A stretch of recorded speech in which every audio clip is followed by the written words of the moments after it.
Kilig ang hatid ng sweet moments sina Katrina Halili at Chris Loren sa gitna ng kanilang quality time sa Palawan kasama ang kanilang anak na si Katie.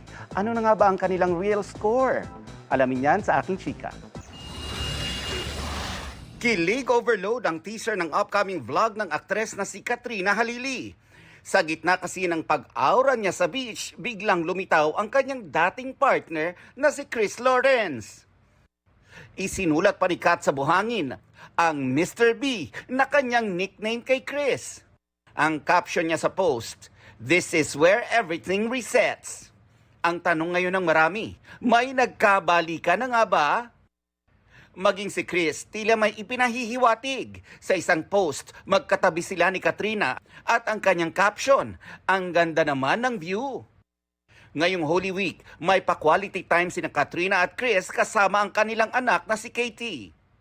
Naghiwalay ang dalawa noong 2014 at 2023 nang magdesisyon sila sa isang co-parenting setup. At ngayong taon ay naging mas maayos ang kanilang relationship ni Chris.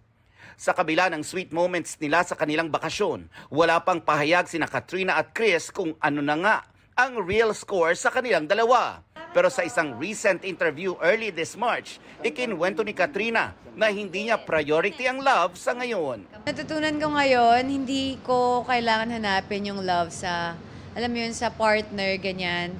Yung love, mahanap mo yun sa sarili mo pag at peace ka, 'di ba? So, masaya ka sa buhay mo. Hindi kailangan sa ibang tao.